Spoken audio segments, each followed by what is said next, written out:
Hari Om. Bhagavad Gita Chapter 4 Verse 42. Jnana Karma Sannyasa Yoga. Renunciation of action in knowledge. This is the final verse in Jnana Karma Sannyasa Yoga. In the last verse, Bhagawan Krishna said, Yoga Sanyasta Karmanam Jnana Sanchinna Samshayam Atmavantam na karmani nibatnanti dhananjaya. Bhagavan said, Hey Arjuna, actions do not bind a person. Who is that person? One who practices karma yoga. One whose doubts are destroyed by the knowledge. And is one whose body, mind and senses are completely under his control. He is a Atmavan. Then he called Arjuna as Dhananjaya. Wealthy person. Knowledge is wealth. Now he has obtained this knowledge, so he is Dhananjaya. Even though he has other titles and wealth, he is called Dhananjaya. Now, in verse 42, Bhagavan says, concluding verse, Tasmat ajnana sambhutam ritstam jnanasinatmanagam chitvainam samshayam yogam adishto uttishta Bharata. This is as I already said, it is a concluding verse of chapter 4. With this verse, Bhagavan Krishna is concluding chapter 4, Jnana Karma Sannyasa Yoga. Bhagavan Krishna is an excellent doctor, psychological doctor. If, let us take a case, if 3 persons go to a doctor with the same problem, say there is a block in the heart, all the 3 are having block. The doctor says, for one person, he says, okay, I will give you tablets, you will get cured. Other person, he says, you have to undergo angioblast. That is another technique. For the third person, he says, bypass surgery is a must to remove your blocks. Disease is the same, but it depends upon the condition of the patient. After seeing the reports, scan and other reports, doctor says this is good for you. No patient can say, no doctor, I won't agree with you, you do this, I am giving you money. Doctor will not accept. He will throw you out. He will kick you out of the hospital. Bhagavan Krishna similarly, after seeing the mental condition of Arjuna, he said, I want to become a sannyasi. I will not fight this war. Unnecessary. He saw the mental condition, psychological condition. Bhagavan Krishna knows, he is a family doctor for Arjuna. He knows everything about Arjuna. Arjuna, you are not fit for sannyasa. You are only fit for karma yoga. You are a man of action. How can you go become a sannyasi? You will be a complete failure. So Bhagavan Krishna said, you do karma yoga. Then he said, Jnana Karma Sannyasa Yoga. How to renunciate the actions. That is what you are saying in this entire chapter. Now Bhagavan Krishna concludes by saying, Tasmat, that is therefore, Ajnana Sambhutam. Ajnana means ignorance. Ajnana Sambhutam. Ignorance is lack of discrimination of real and unreal, Atma and Anatma. Here, I want to quote Bhagavan Shankara, Adi Shankara here. He beautifully explains this ignorance in Viveka Chudamani. He gives a picture of a tree and says how ignorance is developing into a big tree. Bhagavan Shankara compares ignorance to the seed of a tree. Please hear carefully. So it is very, very beautifully explained. He says the seed is ignorance. The seed of a tree is ignorance. The body identification is the sprout. The tender leaves of the tree are the desires. The water which we are pouring to the tree is the actions. The trunk of the tree is the body. The branches of the tree are pranas. The twigs are the sense organs. The flowers are the sense objects. The fruits that are coming out of the tree, out of those flowers, are miseries born out of our actions. The bird sitting in the tree is the Jiva. In all of us, because of the seed of ignorance, the tree has grown so big, olive vriksha. It is like olive vriksha. And the Jivatma, the bird, is enjoying the fruits, that is suffering the miseries of our actions. This is how he says the tree, the ignorance tree has grown in us. That is why Bhagavan is saying in this verse, cut that tree, kill that tree. That is what Bhagavan is going to say. Now, Hristam. Hristam means mind. This Tasmat Jnana Ajnana Sambodham Hristam Jnana Sinatmanaha. Hristam, this doubt, this ignorance, where it is situated, then only you can cut it. It is not you can go round and round and run and look for this tree. It is situated in your mind. That is Hristam. Jnana Asina. Then he says Jnana Asina Chitvainam Samshayam. Jnana Asina means with this word of knowledge, you cut the doubts completely that has arisen in your mind. Jnana means knowledge, we all know. Asina means sword. With the jnana, the sword of knowledge, you cut the tree, completely cut the tree. Here, Bhagawan Krishna, one important point we should see. He communicates beautifully with Arjuna. He teaches us every aspect of life. If you carefully read Bhagavad Gita, you can learn so many things. He teaches beautifully here, Arjuna. Example, I am giving an example. We would have seen whenever a prime minister or president, I am not being political, I am just saying whoever it is, from the north side, when whoever comes here to Tamil Nadu, he will with great difficulty, he would address the crowd and start the speech. Vanakkam, he will say. The moment they utter this word, there will be a huge applause. This literally means a communication channel is completely opened with the people of Tamil Nadu. Even if you take the other countries, they also come here and like President of USA or somebody comes, he will say Namaskar, something like that he will say to attract the crowd, to communicate with the crowd. This example is set by Bhagavan Krishna. Why? Arjuna is an army man. He is the army chief. For making him understand anything, his communication language has to be used. In the army, the words will be kill, conquer, destroy, etc. Then immediately the soldier will get up, take the gun, and then he will start shooting. He will, the moment he says kill the enemy, immediately he will get up.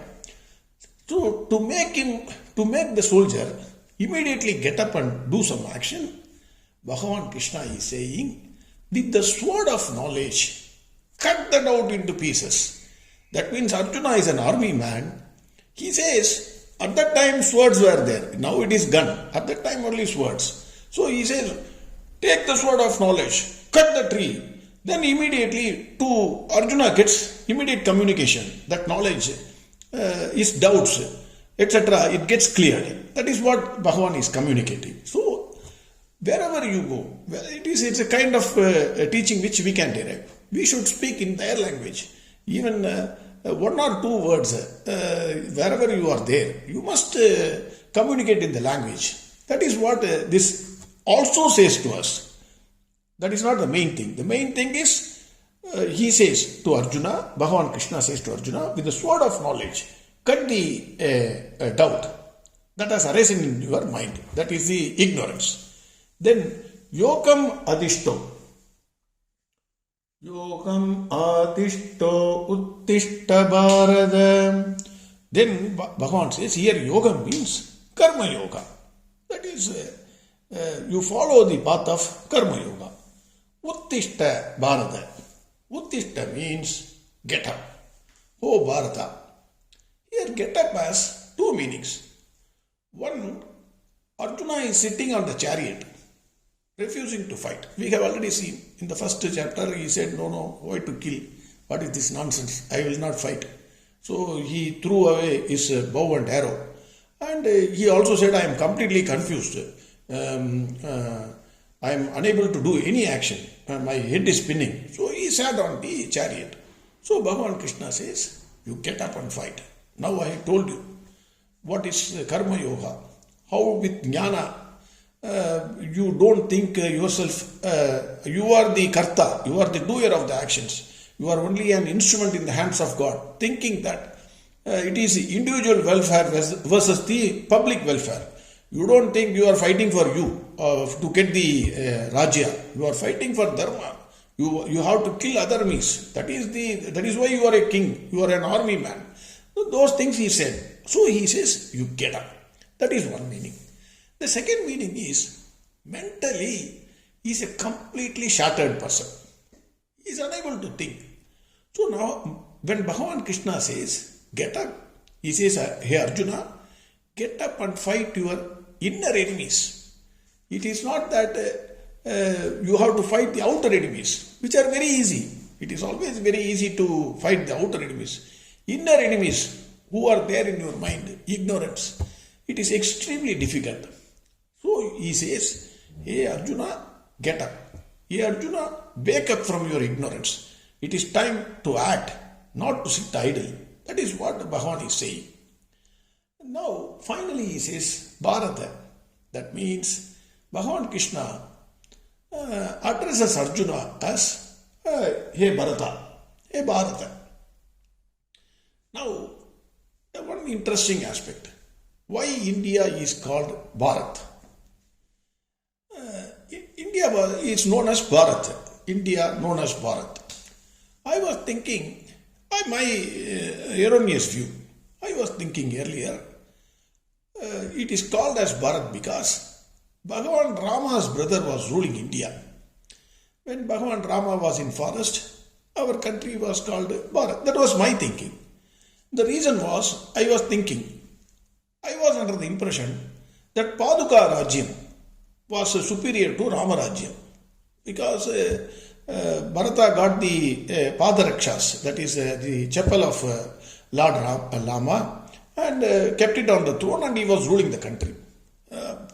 Actually, as is the leader, so are the people.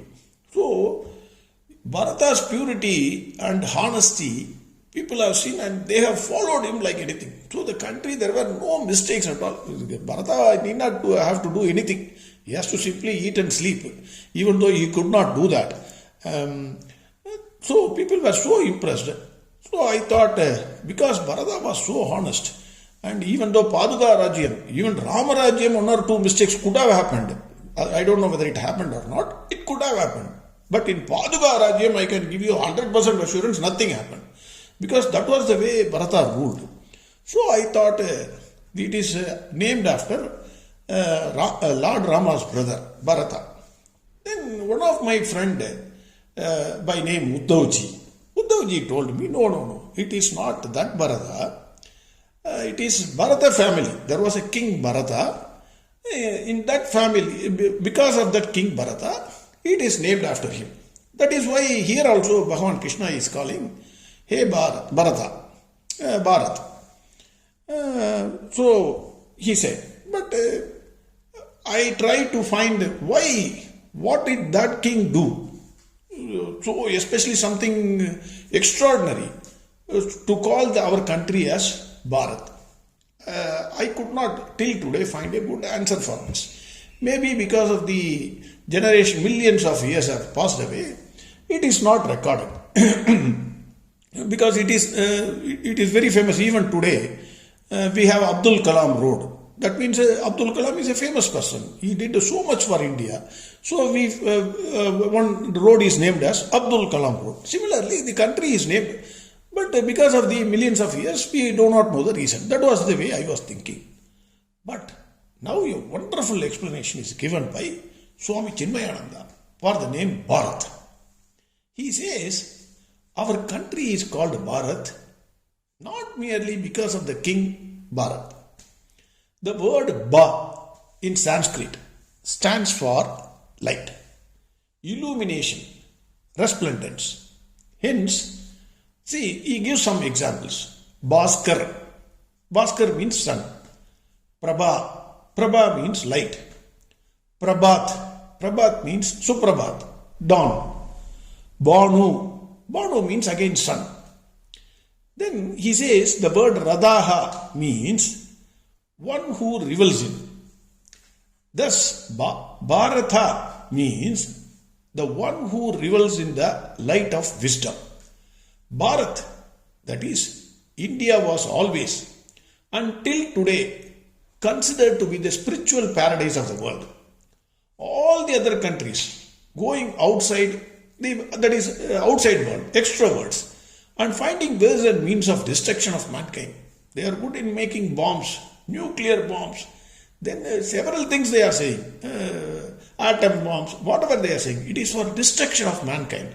Whereas our rishis, saints and acharyas went inside the man and gave the world the ways for the uplift of the human beings. At present, many of us, if not all of us, at least 99.9% of us lead an animal life. How to move from animal life to human life? Human life to rishis, rishis to devas, and devas you can even become a god. That is what our rishis are teaching us. Even the Bhagavad Gita is only that. 18 steps if you climb, 100% you will become a god. There is no doubt about it. How to make the world a peaceful place to live and calmly and quietly carry your work for the welfare of the entire humanity is our rishis were doing. The last 2-3 sentences, this is this thing. That is the spirit with which one must live his life. Finally, Swami Chinmayananda asks a few questions. He says, are you a Bharatiya? Questions please carefully note. This is very important. Are you a Bharatiya? Have you got the courage to live your convictions? Do you live a life of no compromise? Are you straightforward, honest, heroic to reject corrupt and immoral ways? Are you constantly and silently fighting down your inner urges and vulgar passions? Do you consider the destiny of your nation and its people more sacred than your own personal safety and security? Then Swami Chinmayananda says, if the answer to the above questions are yes, you are a true Bharatiya. This question, each one of us has to ask ourselves and answer. More than that, nobody can judge the other person. It is not too late. Even today, we can uttishta, get up and stand for the values preached by Bhagawan Krishna. Again verse 42. Tasmat ajnana sambhutam hrutsam jnanasinatmanagam chitvainam shamshayam yogam atishto uttishta bharatam. Om Tat Sat. Idi Srimad Bhagavad Gita Su Upanishadsu Brahma Vidyayam Yoga Sastre Shri Krishna Arjuna Samvade